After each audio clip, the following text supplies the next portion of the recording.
Hey guys, welcome to 88 Fitness Training. You saw our short on Monday, cheat curls versus seated incline curls.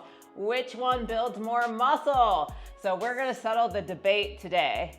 Stay tuned. We're gonna show you what exercises actually create biceps and build muscles. When it comes to building muscles, there are three principles to hypertrophy. One is mechanical tension, y'all. That means we're lifting heavy ass loads.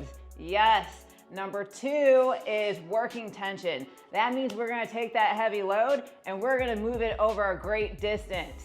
And number three, you wanna stretch your muscle while under load.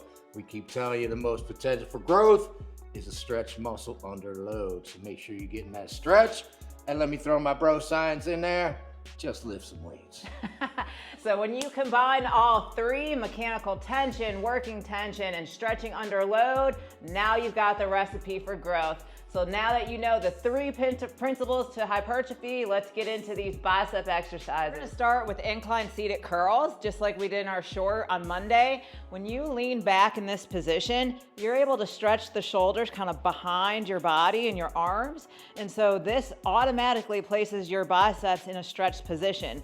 So as you're curling that weight, you're able to move the heavy load a greater distance than you could if you were just standing. And that's what makes this such a great exercise for building those biceps. And not only that, you're not standing, so you really can't cheat that weight. You have to use really clean form. You're getting that deep stretch. And again, we're moving the weight over a greater distance. The only thing here is these weights are too light. They're too light, you guys. So I'm gonna go ahead and grab some heavier ones. All right, let's grab some 25s. Now we're doing all three principles of hypertrophy, right?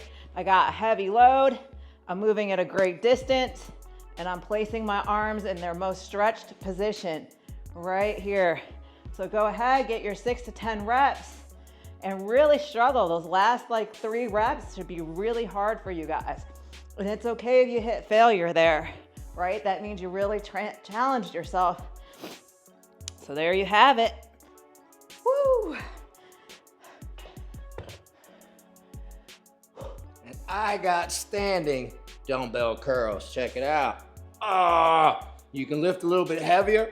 You got that mechanical tension right there. Bam! But at the bottom, you see, there's not much of a stretch going on here. So we got a little bit heavier weight, but we're not stretching the muscle under load as good as we could on the incline curl. So get yourself some big heavy weights, do your standing dumbbell curl. So in terms of which one's best, they both have their pros and cons. The incline seated dumbbell curls is gonna give you that nice deep stretch, and you're really working that lower part of the bicep. So if you need to fill in that little area right in there, it's gonna be a great exercise for you to do. Standing dumbbell curls, on the other hand, are a little different. Yeah, if you want big muscles, you better lift heavy. Standing dumbbell curls is gonna give you a little advantage. You can go a little bit heavier.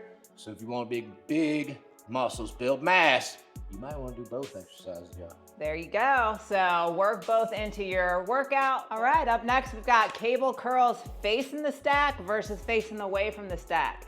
So you see this all the time at the gym. Someone will have a straight bar, they're facing the stack and they're curling just like this.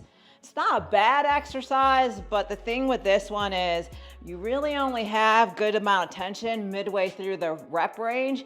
At the bottom, there's nothing here, and all the way at the top, there's nothing here. It's only like this little portion in here where you have a high degree of tension.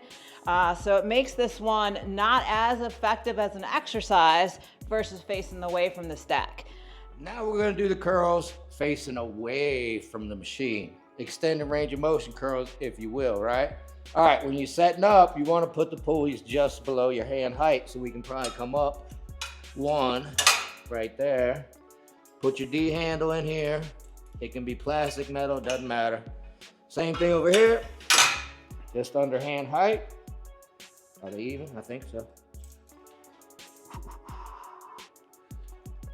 Yep. All right, check your weight stack. They're not even. All right, now we're ready. Set up just below hand height.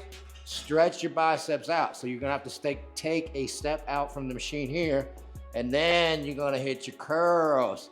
You see the amount of stretch right here? And there's amount of tension. It's all the way through the full range of motion, and you got peak contraction right here. You still have tension while you're flexing that peak contraction. Let it back down, nice and slow stretch, and then come up and curl just like so. Good stretch, peak contraction, great exercise for your biceps. Yeah, these single arm Bayesian curls or extended range of motion curls hit all three principles of hypertrophy. You definitely have a heavy tension going on. You're working through that full continuous range of motion, and you got that deep stretch at the bottom. So it's one of the most underrated mass builders for arms, but it's perfect for people who really want to feel the muscle working in every inch of the rep. Next up, we've got preacher curls versus easy bar curls. So you don't really see a lot of people preacher curling at the gym, unfortunately.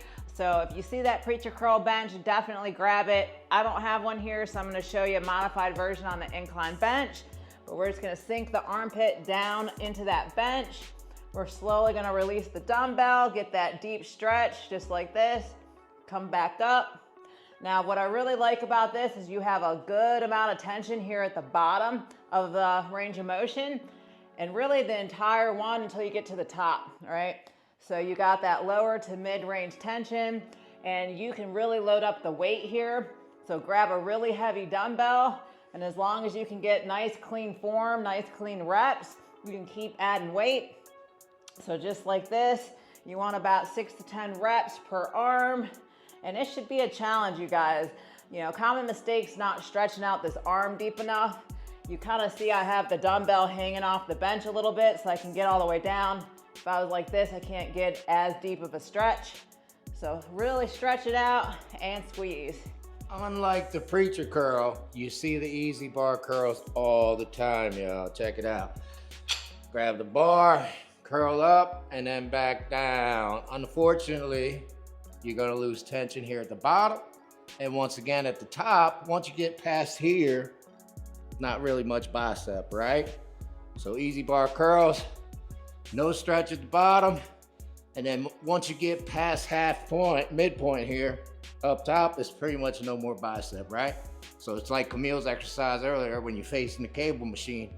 Right here is about the best part of this exercise, right? All right, also easy bar curl. The bar is bent, so you're not completely supinated, so you're missing out on supination as well. So it's a little bit, in my opinion, a little weaker than the preacher curl. So while load matters, and you're definitely getting that with the easy bar curls, a lot of studies show that training in the stretch position gives you a little more of an edge in terms of hypertrophy, and you're definitely getting that on the preacher curl. So between the two exercises, I agree with James, absolutely. Preacher curl has the nod. All right, we got the cheat curl here. The whole idea of the cheat curl is overload the muscle. You're gonna cheat it up with a little bit of momentum and then really focus on the negative portion, the lowering of the weight.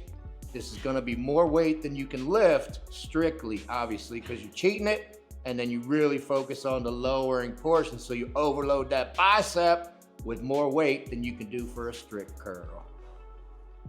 These are those strict incline curls. You got that deep stretch on the bicep at the bottom, a great amount of work and tension, and you can really focus on that slow eccentric portion.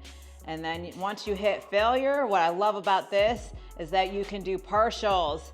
So you can really extend that time under tension and keep that stretch engaged the entire time. So there you have it. So practical takeaway for you guys, if you're trying to structure your arm day, try working in one heavy exercise. So probably like the barbell cheat curl, I would recommend. One where you're really focused on that stretch. So probably the Bayesian curls where your arms were stretched behind your body. And then lastly, you want one really strict motion. So either the seated incline curls or the preacher curls. Yeah, she said it, y'all. That's the formula. You want to blow those arms up. You're talking about starting with a heavy, heavy, heavy progressive overload, heavy with the cheat curls. And then you got a stretch under load with the Bayesian curls. And then you got the strict finisher with the preacher curls. Can't beat it. Get it on, blow those biceps up. Well, I hope you enjoyed segment 1 of our hypertrophy series. We're gonna go through every body part and compare and contrast different exercises and show you the proper way to do them that meets the 3 principles of hypertrophy. And hopefully you remember what they were, you guys. There was mechanical tension, working tension, and stretched under load. So definitely stay tuned for the other videos in this series. And for more videos on biceps, check out that bicep playlist. All right, you guys, Camille and James, 88 Fitness Training.